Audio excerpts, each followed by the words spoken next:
Radio Kantipur, radio राष्ट्रको।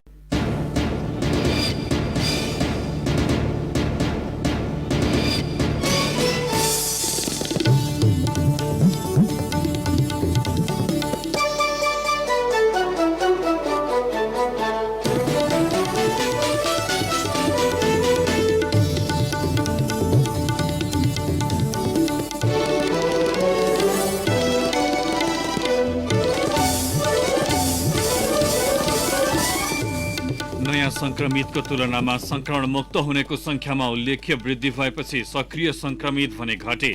पछिल्लो 24 घण्टामा 1790 जनामा कोरोना संक्रमण पुष्टि, 24 जनाको मृत्यु। बैतडीको दशरथचन्द नगरपालिकामा जीव दुर्घटना हुँदा 5 जनाको ज्यान गयो, 4 जना घाइते। बालिका हत्यामा संलग्नलाई कारबाहीको माग गर्दै महोत्तरीको बर्दिवासमा प्रदर्शनमा उत्रिएका स्थानीयमाथि प्रहरीद्वारा गोली प्रहार, 1 जना घाइते। सरकारी र निजी क्षेत्रबाट थुप्रै प्रयास भए पनि भारतसँग सीमा जोडिएका जिल्लामा लागु औषध नियन्त्रण चुनौतीपूर्ण। फ्रान्सको पेरिस स्थित एक अस्थायी आप्रवासी शिविरमा प्रहरीको चरम ज्यादती, प्रतिकारमा उत्रिएका आप्रवासीमाथि अश्रु ग्यास प्रहार। र क्रिकेट टिमका पूर्व कप्तान पारस खड्का आईसीसीको एसोसिएट राष्ट्रतर्फ दशककै उत्कृष्ट क्रिकेट खेलाडीको मनोनयनमा बन्द प्रशिक्षण सुरु हुनु अघि 16 क्रिकेटर सहित 35 जनाको पीसीआर परीक्षण। नमस्कार, कान्ति मिठारीबाट साथी प्रिन्स अनि तेजेन्द्रको समाचार अब विस्तारमा। नेपालमा कोरोना संक्रमणबाट मुक्त हुनेको संख्यामा उल्लेख्य वृद्धि भएसँगै सक्रिय संक्रमितको संख्यामा कमी आएको छ। संक्रमण पुष्टि हुनेको तुलनामा डिस्चार्ज हुनेको संख्यामा वृद्धि भएपछि सक्रिय संक्रमितको संख्यामा कमी आएको हो।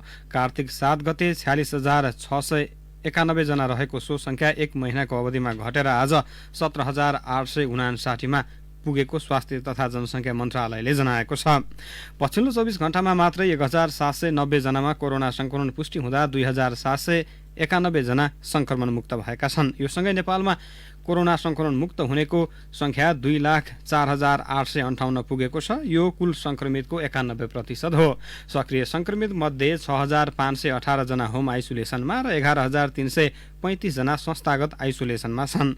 पछिल्लो 24 घण्टामा 10,843 जनाको पीसीआर परीक्षण भएको छ। 1,790 जना नयाँ संक्रमित थपिएसँगै नेपालमा कोरोना संक्रमितको कुल संख्या 2,24,078 पुगेको छ। काठमाडौँ उपत्यकामा पछिल्लो 24 घण्टामा 947 जना कोरोना संक्रमित थपिएका छन्, जसमध्ये काठमाडौँमा 692, भक्तपुरमा 65 र ललितपुरमा 190 जनामा कोरोना संक्रमण पुष्टि भएको हो।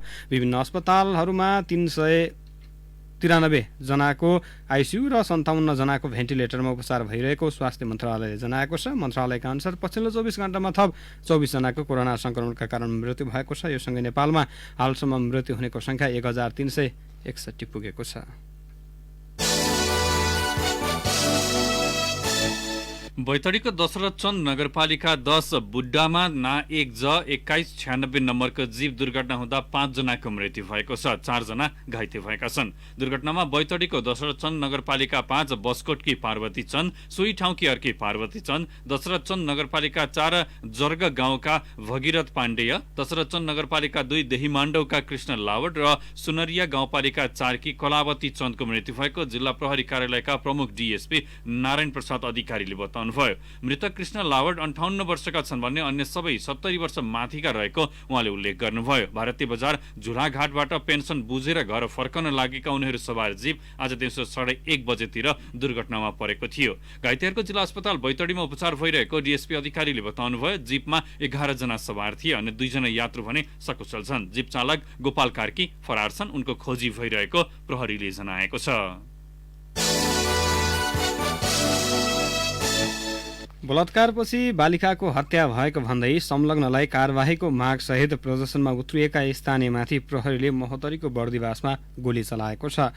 हत्यारालाई कारबाहीको माग गर्दै मृतक बालिकाका आफन्त र स्थानीयले आज सब सडकमा राखेर प्रदर्शन गरेका थिए। प्रदर्शनकारीलाई तितर-बितर पार्न प्रहरीले चलाएको गोली लागि स्थानीय 45 वर्षीय सञ्जय न्यौपाने घाइते भएका छन्। उनलाई 2 राउन्ड गोली लागेको छ। प्रदर्शन नियन्त्रणमा लिन भन्दै प्रहरीले थप 22 सेल असुर ग्यास प्रहार गरेको थियो। स्थानीयको प्रदर्शनका कारण केही बेर पूर्व पश्चिम र बीपी राजमार्गको बर्दिवास सडक खण्ड अवरुद्ध भएको थियो। प्रहरीले बल प्रयोग गरी राजमार्गको अवरोध भने हटाएको थियो। बर्दिवास 14 का शहीद अन्सारीकी 6 वर्षीय छोरी गुलबसा खातुनको शव हिजो साँझ बोरामा भेटिएको थियो। उनी अस्ति साँझदेखि बेपत्ता थिइन्। उनको बलात्कारपछि हत्या भएको आफन्तले आरोप लगाएका छन्। बालिकाको हत्या गरेको आरोपमा प्रहरीले गौशाला नगरपालिका 5 का 26 वर्षीय अरुण कुमार शाहलाई पक्राउ गरेको छ। शाहले बालिकाको हत्या गरेको स्वीकारेको इलाका प्रहरी कार्यालय बर्दिवासका प्रमुख डीएसपी राजन चापागाईले बताउनुभयो। टायर बालेर नाराबाजी गरिरहेका स्थानीयले पक्राउ परेका शाहको घरमा आगजनी समेत गरेका छन्। नेकपाका अध्यक्ष पुष्पकमल दाहालले गत कार्तिक 28 गतेको सचिवालय बैठकमा पेश गरेको राजनीतिक प्रतिवेदनमा न्यायपालिकामाथि कुनै आरोप नलगाएको प्रश्न पार्नु भएको छ। स्वतन्त्र नलेखेको प्रश्न पार्नु भएको छ। न्यायालयको गरिमामाथि आँचो पुर्याउन नभई बाहिर चर्चामा आएका विषयका आधारमा प्रधानमन्त्रीको न्यायपालिका सम्बन्धी धारणाबारे स्पष्ट पार्न खोजेको दाहालको सचिवालयले उल्लेख गरेको छ। दाहालको सचिवालयले आज विज्ञप्ति मार्फत स्वतन्त्र न्यायपालिका र प्रधान न्यायाधीशका कुनै सम्बन्ध नरहेको उल्लेख छ। अध्यक्ष दाहालले 28 गतेको सचिवालय बैठकमा पेश गरेको 5 बुँदे प्रस्तावको 3 नम्बर बुँदामा सरकार सञ्चालनमा अनुत्तरदायी व्यवहार शीर्षक अन्तर्गत प्रधानमन्त्रीले आरम्भमा नै राज्यका कतिपय निकायलाई प्रधानमन्त्री कार्यालय मातहत आफ्नो अधीनमा ल्याएको उल्लेख गर्नुभएको छ। उहाँले स्वतन्त्र न्यायपालिका प्रमुखलाई प्रधानमन्त्री केपी शर्मा ओलीले निवासमा बोलाएर संसद भंग गर्ने, संकटकाल लागू गर्ने, द्वन्द्वकालीन मुद्दालाई निहित उद्देश्यका लागि दुरुपयोग गर्ने सम्मको कार्यमा हिस्सेदार बनाउने प्रयास गरेको कुरा बाहिर आएकोले स्पष्ट पार्नुपर्ने बुँदा समावेश गर्नुभएको थियो। सोही बुँदाले न्यायालयको छविमाथि प्रश्न उठाउन खोजेपछि अध्यक्ष दाहालले प्रश्न पार्न खोज्नु भएको हो।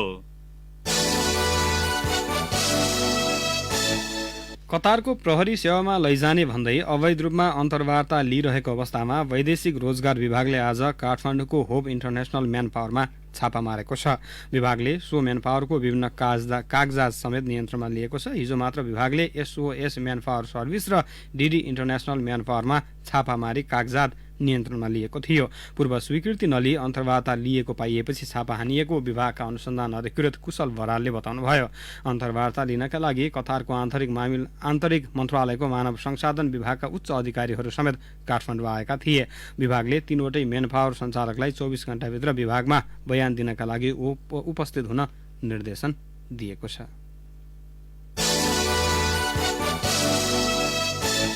कोभिड-19 संकट व्यवस्थापन केन्द्र सीसीएमसीले अन्तर्राष्ट्रिय उडान संख्या बढाउने निर्णय गरेको छ। सीसीएमसी निर्देशक समितिको आज बसेको बैठकले अहिले उडानका लागि स्वीकृति पाएका मुलुक बाहेक अन्य मुलुकमा पनि कोरोना संक्रमणको जोखिमको अवस्था मूल्याङ्कन गरी आवश्यकता अनुसार उडान अनुमति दिने निर्णय गरेको हो।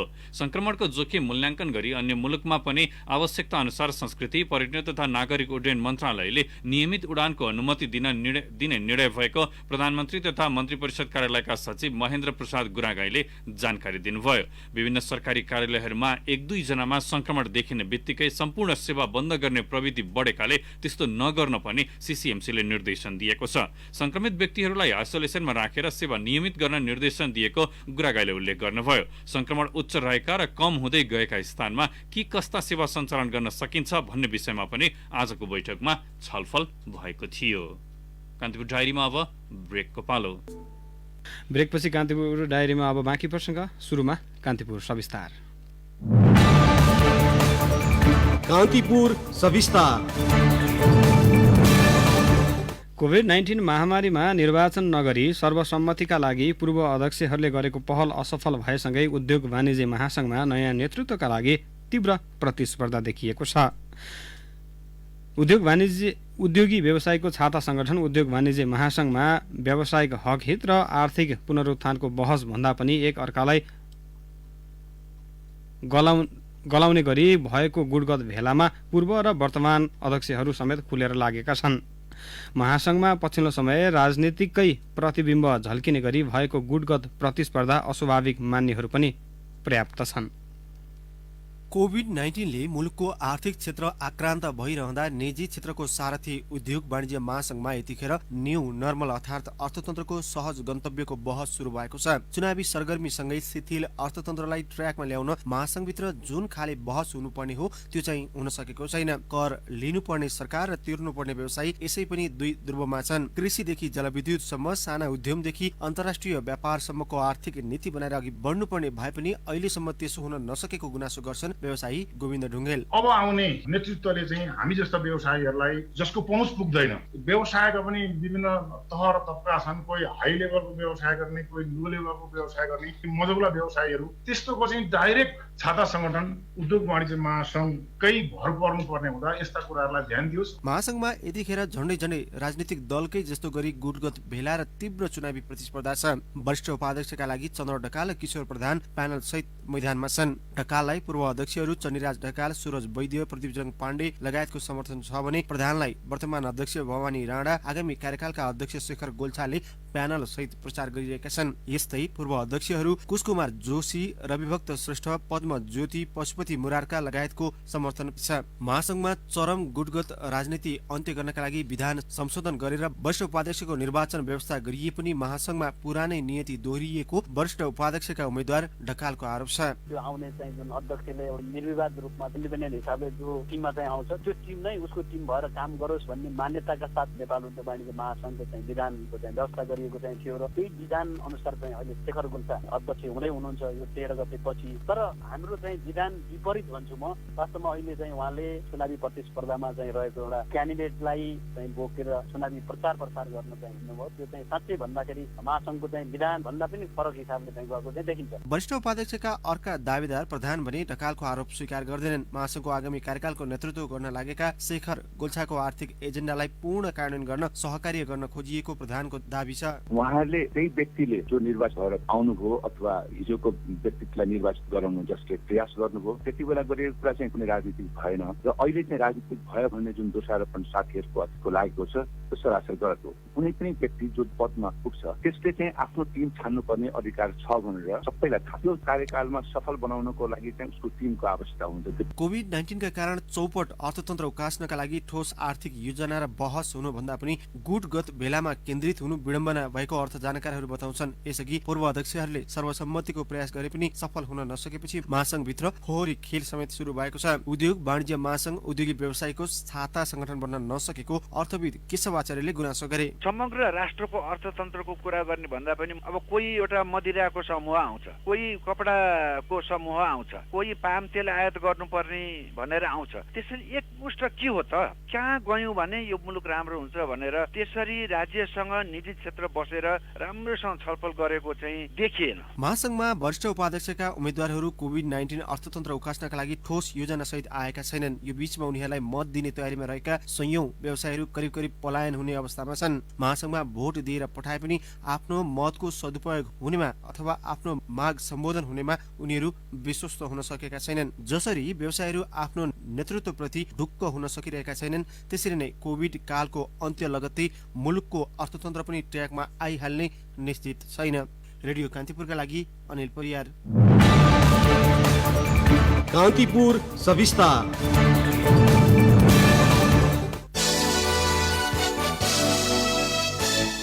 सरकारी र विभिन्न सङ्घ संस्थाबाट लागु औषध नियन्त्रणका लागि थुप्रै खाले प्रयास भए पनि भारतसँग सीमा जोडिएका जिल्लामा प्रहरीका लागि लागु औषध नियन्त्रण चुनौतीको विषय बनेको छ।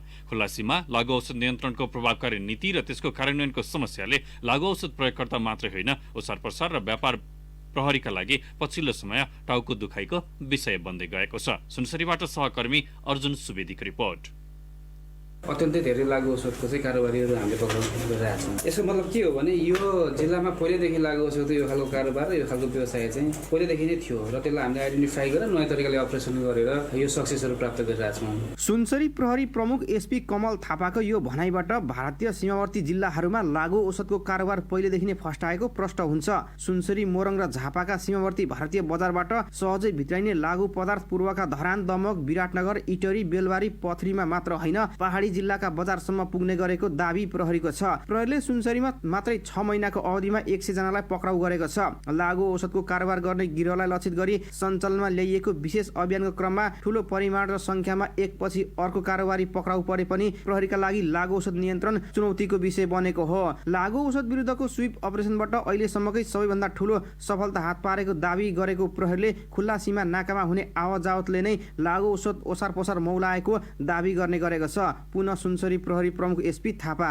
65 किलोमिटर चाहिँ ओपन बोर्डर छ, त्यसमा पैदल हिँडेर अथवा साइकलमा मोटरसाइकलमा इन्डियाको विभिन्न बजारसम्म साना ठुला बजारसम्म चाहिँ एक्सेस छ। पारिपट्टि खुल्ला रूपमा यो लागु औषधहरू जो ट्याब्लेटको रूपमा चाहिँ यहाँ भित्रिन्छ, खुल्ला रूपमा चाहिँ मेडिकल पसलहरूमा खरिद गर्न पाइन्छ। अनि पारिका र वारीका मान्छेहरू र थोरै पैसाको फाइदा लिने हिसाबले चाहिँ यो खालको व्यवसायलाई चाहिँ समाएको पाइन्छ। प्रहरीले कारोबारीको सञ्जाल तोड्न र गिरोह समात्न लागु औषधमा संलग्न व्यक्तिलाई पक्रेपछि उनीहरूकै सहयोग लिने गरेको छ। स्वीप अपरेसनको क्रममा छोटो समयमै लागु औषध सहित कारोबारी र लागु औषध बरामद भएको संख्या र परिमाण अहिलेसम्मकै उच्च रहे पनि मुख्य गिरोहसम्म पुग्न नसक्दा नियन्त्रणको प्रयासले सफलता पाउन सकेको छैन। स्वीप अपरेसनको क्रममा पक्राउ परेका अधिकांश युवा उमेर समूहका व्यक्ति छन्। तीमध्ये कतिपय किशोर अरूको उक्साट र आर्थिक लाभको लोभमा कुलतमा फसेको पाइएको बताउनुहुन्छ इलाका प्रहरी कार्यालय इटरीका प्रहरी नायब उपरीक्षक अर्जुन केसी। संलग्न त सबै खालका मान्छेहरू छन्, तर अलिकति मेजोरिटी चाहिँ टिनेजका मान्छेहरू देखिन्छ। अब यिनीहरू किन यसमा लागे भन्ने सन्दर्भमा चाहिँ यो साथी सङ्गति नै धेरै देखिएको छ। साथी सङ्गति र देखा सिकीकै कुराहरू चाहिँ बढीले गर्दाखेरि यिनीहरू लागेका छन्। गएको वैशाखदेखि कार्तिकसम्म पक्राउ परेका 100 जना मध्ये 41 जना पूर्वपक्षका लागि थुनामा छन्। 18 जना धरौटीमा रिहा भएका छन् भने बाँकीको अनुसन्धान जारी छ। 62 किलोमिटर क्षेत्र भारतीय सीमासँग जोडिएको सुनसरीमा प्रहरीले स्वीप अपरेसन बाहेकको अवस्थामा समेत लागु औषध कारोबारी र प्रयोगकर्तालाई पक्राउ गर्दै आएको छ, तर पूर्ण रूपमा नियन्त्रण भने हुन सकेको छैन। रेडियो कान्तिपुरका लागि अर्जुन सुवेदी, सुनसरी।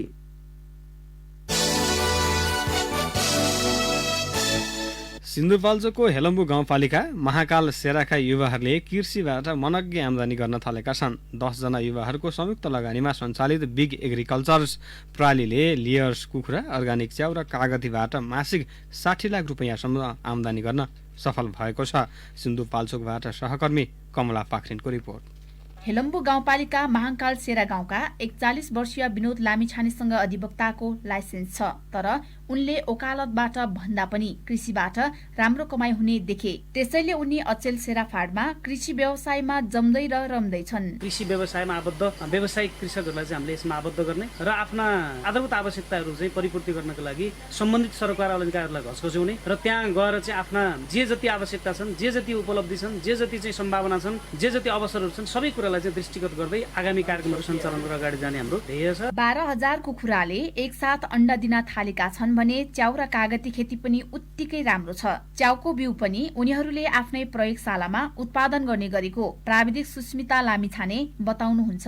डेली भन्नु पर्यो भने हामीले चाहिँ आफ्नो फिल्डमा पनि यही नै युज गरिरहेका छौँ र लोकल मार्केट जुन हुन्छ नि च्याउ उत्पादन गर्ने फार्महरूतिर चाहिँ हामीले नै सप्लाई गरेका छौँ। सिजनमा कन्या च्याउ खेती र तरकारी बेचेर दैनिक 3 लाख रुपैयाँसम्म आमदानी हुने गरेको छ। फार्ममा उत्पादित च्याउ र अण्डा काठमाडौँको कालीमाटी तरकारी बजार र सुपरमार्केटहरूमा बिक्री भइरहेको छ। लगानीकर्ता बाहेक आफूसहित 15 जनाले नियमित रोजगार पाएको राजकुमार तामाङ भन्नुहुन्छ। अहिले चाहिँ हामीले अब यो नियमित 15 जनाले काम गरिरहेको छौँ। 100 जना शेयर सदस्य रहने गरी 15 वर्षीय परियोजना बनाएर फार्मलाई रिसर्च सेन्टरकै रूपमा अगाडि बढाउने योजना युवाहरूले बनाएका छन्, जहाँ 1500 जनाले रोजगार पाउनेछन्। युवाहरूको यो उत्साहले कृषिलाई व्यावसायिक बनाउँदै खेतीबाटै पर्याप्त आमदानी गर्न सकिन्छ भन्ने देखाएको छ। रेडियो कान्तिपुरका लागि कमला पाखरिन, हेलम्बु, सिन्धुपाल्चोक। अब केही समाचार संक्षेपमा। नुवाकोटको विदुर नगरपालिका 4 बट्टार बजारबाट प्रहरीले नेत्रविक्रम चन्द समूहका राजकुमार अधिकारी, सम्भवप्रसाद ढुङ्गाना र विनोद ढुङ्गानालाई पक्राउ गरेको छ। प्रहरीले भोजपुर नगरपालिका 8 स्थित पोखरे लाइनबाट प्रतिबन्धित चन्द समूहका विकास राई किराँती र योगराज कार्कीलाई पनि नियन्त्रणमा लिएको छ। उनीहरूको साथबाट प्रहरीले विभिन्न हतियार समेत बरामद गरेको छ।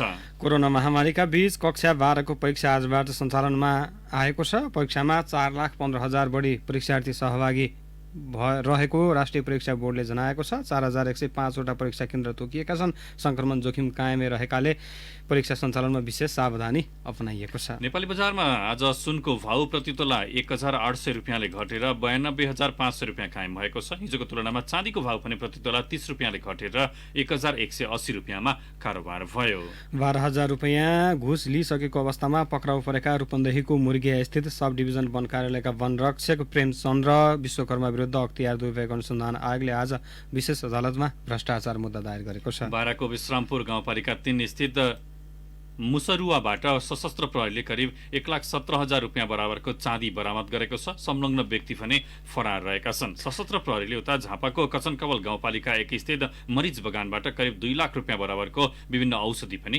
नियन्त्रणमा लिएको छ। एक दशक बितिसक्दा पनि गोर्खाको शहीद लखन गाउँपालिका 4 को सिन्जाली प्राविको विद्यालय भवनको निर्माण प्रक्रिया सुरु भएको छैन। कान्तिपुर डायरीमा अब गोर्खा डायरीको पालो। गोर्खा डायरीबाट हरिराम उप्रेतीको नमस्कार। गोर्खाको शहीद लखन गाउँपालिकाले टोलटोलमै पुगेर अपाङ्गता परिचय पत्र वितरण थालेको छ। एक साताको अवधिमा 21 जनालाई अपाङ्गता परिचय पत्र वितरण गरेको गाउँपालिकाका स्वास्थ्य शाखा प्रमुख वीरेन्द्र श्रेष्ठले बताउनुभयो। गाउँपालिकाले परिचय पत्र वितरणका लागि स्वास्थ्य कर्मी र गाउँपालिकाको कर्मचारी सहितको टोली टोलटोलमा खटाएको हो। स्वरोजगारमूलक शिक्षामा जोड दिँदै धार्चे गाउँपालिका 4 लाप्राकको मणिकामादेवी माविले पर्यटन र पर्वतारोहण सम्बन्धी अध्यापन सुरु गरेको छ। पर्यटनमा आकर्षण बढाउन कक्षा 11 र 12 मा पर्यटन र पर्वतारोहणको विषय पढाइ सुरु गर्न लागेको सो विद्यालय गण्डकी प्रदेशकै पहिलो हो। गाउँपालिका क्षेत्रका 75% युवा पुस्ता पर्यटन क्षेत्रमा आबद्ध तथा आकर्षित रहेकाले व्यावहारिक र सैद्धान्तिक ज्ञान बढाउन विद्यालय तहमा नै पढाइ सुरु गरिएको विद्यालयका प्रधानाध्यापक धनकुमार गुरुङले बताउनुभयो। गत वर्ष अनुमति लिएर यस वर्ष कक्षा 11 मा अनिवार्य बाहेक ऐच्छिक विषयमा पर्यटन र पर्वतारोहणलाई समावेश गरेको उहाँले बताउनुभयो।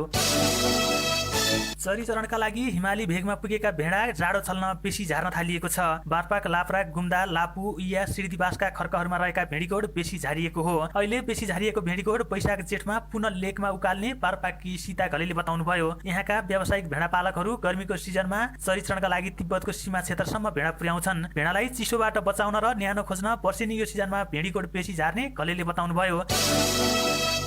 खेल प्रशिक्षणका लागि गोर्खा नगरपालिका 9 दल भन्ज्याङमा आर्टिफिसियल टर्फ खेल मैदान निर्माण भएको छ। 12 महिना फुटबल खेल्नका लागि कृत्रिम घाँसे मैदान निर्माण भएको हो। 44 मिटर लम्बाइ र 23 मिटर चौडाइको मैदानमा चाइनाबाट कृत्रिम घाँस ल्याएर बिछ्याइएको द ओसन क्लबका अध्यक्ष अमित खत्रीले बताउनुभयो। सो मैदानबाट खेल प्रशिक्षण सुरु हुने उहाँले बताउनुभयो। हवस् त गोर्खा डायरी आजलाई यति नै। हरिराम उप्रेती बिदा हुन्छु। नमस्कार। जिल्ला डायरीपछि कान्तिपुर डायरीमा फेरि पनि ब्रेकको पालो। ब्रेकपछि अब आर्थिक प्रसङ्ग। पर्साको वीरगञ्ज स्थित सिर्सिया सुक्खा बन्दरगाह नाकाबाट पछिल्लो 4 महिनामा 2 अर्ब रुपैयाँ बढीको चिनी आयात भएको छ। सरकारले चिनी आयातमा लगाएको परिमाणात्मक बन्देज गत असार मसान्तदेखि फुकुवा गरेसँगै सो नाकाबाट धमाधम चिनी भित्रिन थालेको हो। यसअघि सरकारले स्वदेशी चिनी उद्योगलाई प्रोत्साहित गर्न भन्दै 2075 असोज 1 देखि चिनीको आयातमा परिमाणात्मक बन्देज लगाएको थियो। सिर्सिया सुक्खा बन्दरगाह नाका चिनी आयात हुने मुख्य नाका हो। अब शेयर कारोबार हुने साताको तेस्रो दिन आज धितोपत्र बजारमा करिब 5.5 अर्ब रुपियाँ बराबरको कारोबार भएको छ। 1.67%ले उकालो लागेको नेप्सेमा आज 5 अर्ब 44 करोड 29 लाख 50 हजार रुपियाँ बराबरको कारोबार भएको हो। बजार परिसूचक नेप्से आज 29.68 अङ्कले उकालो लागेर 1810.11 बिन्दुमा पुगेको छ। नेप्सेमा आज कुल 196 कम्पनीका 49,783 कारोबारबाट 1 करोड 17 लाख 48 हजार 520 किता शेयर किनबेच भए। हिजो 2.38 अङ्कले उकालो लागेको नेप्सेमा 4 अर्ब 76 करोड 27 लाख रुपियाँ बराबरको कारोबार भएको थियो। अब मुलुक बाहिरको प्रसङ्ग। फ्रान्सको पेरिस स्थित एक अस्थायी आप्रवासी शिविरमा प्रहरीले चरम ज्याजती गरेको छ। प्रहरीले आप्रवासी बस्दै आएको टेन्ट समेत तितर बितर पारिदिएको बीबीसीले उल्लेख गरेको छ। शिविर भत्काउने क्रममा प्रतिकारमा उत्रिएका आप्रवासीलाई तितर बितर बनाउन प्रहरीले असुर ग्यास समेत प्रहार गरेको थियो। प्रहरी ज्याजतीपछि आप्रवासीहरू सडकमै बस्न बाध्य भएका छन्। एक साता अघि पनि प्रहरीले फ्रान्सेली राष्ट्रिय खेलकुद स्टेडियम नजिकै रहेका अवैध आप्रवासीको टेन्ट भत्काइदिएको थियो। राष्ट्रपति इमानुएल म्याक्रोले अवैध आप्रवासीका सम्बन्धमा कडा नीति अपनाएपछि अफगानिस्तान र युरोपका युद्धग्रस्त मुलुकका आप्रवासीमाथि प्रहरीले दमन गरिरहेको छ। अब खेल समाचार। नेपाल क्रिकेट टिमका पूर्व कप्तान पारस खड्का आइसिसीको एसोसिएट राष्ट्रतर्फ दशककै उत्कृष्ट क्रिकेट खेलाडीको मनोनयनमा परेका छन्। आइसिसीले निकालेको एसोसिएट राष्ट्रतर्फको ICC men's associate player of the डिकेडको 6 जनाको अन्तिम सूचीमा पारस परेका हुन्। उनीसँगै स्कटल्यान्डका 3 जना र पपुवा न्युगिनी र नेदरल्यान्ड्सका 1-1 जना खेलाडी मनोनयनमा हटाएका छन्। आइसिसीले उत्कृष्ट खेलाडीको घोषणा भने डिसेम्बर 18 मा गर्नेछ। उत्कृष्ट खेलाडी भोटिङ मार्फत हुनेछ। सन् 2009 देखि 10 वर्ष राष्ट्रिय क्रिकेट टिमको कमानी सम्हालेका पारस अहिलेसम्मकै उत्कृष्ट क्याप्टेन मानिन्छन्। सन् 2004 मा राष्ट्रिय टोलीमा डेब्यू गरेका पारसको नेतृत्वमा नेपालले 2020 विश्वकप क्रिकेट समेत खेलेको थियो। उनले नेतृत्व सम्हाल्दा अन्तर्राष्ट्रिय क्रिकेटको सबैभन्दा तल्लो तहमा रहेको नेपाल अहिले एक दिवसीय मान्यता प्राप्त राष्ट्र हो। राष्ट्रिय टिमको कप्तानबाट 2076 साल असोज 28 गते राजीनामा दिएका उनी अहिले पनि राष्ट्रिय टोलीका सदस्य छन्। नेपाल क्रिकेट संघ क्यानले बन्द प्रशिक्षणमा बोलाएका खेलाडीको आज पीसीआर परीक्षण गरेको छ। बन्द प्रशिक्षण अघि खेलाडी, ग्राउन्ड स्टाफ र अफिसियल गरी 35 जनाको परीक्षण गरिएको क्यानले जनाएको छ। क्यानले परीक्षण स्थल कीर्तिपुर स्थित त्रिवी क्रिकेट मैदानमै 16 खेलाडी, 16 ग्राउन्ड स्टाफ र 3 अफिसियलको स्वाब सङ्कलन गरेको हो। 22 खेलाडीलाई प्रशिक्षणमा बोलाइए पनि कक्षा 12 को परीक्षा र अन्य व्यक्तिगत कारणले 6 जनाको पीसीआर हुन बाँकी छ। क्यानका अनुसार भोलि बिहानसम्ममा सबै खेलाडीको रिपोर्ट आउने र नेगेटिभ रिपोर्ट आउनेहरू प्रशिक्षणमा बस्ने छन्। भोलिबाटै प्रशिक्षण सुरु गर्ने भनिए पनि रिपोर्ट आउन समय लाग्ने भएकाले औपचारिक प्रशिक्षण भने पर्सिबाट मात्र सुरु हुने भएको छ। आसन्न लिग 2 का खेलको तयारीमा रहेको नेपाली क्रिकेट 9 महिनापछि मैदान फर्कने तयारीमा छ। मुख्य प्रशिक्षक नियुक्तिको चरणमा रहेकाले नेपाली टोलीलाई प्रशिक्षक जगत टमाटाले प्रशिक्षण प्रदान गर्नेछन्। हवस् त कान्तिपुर डायरी अहिलेलाई यहीँ सकिन्छ। प्रिन्स र तेजेन्द्र बिदा हुन्छौँ। नमस्कार।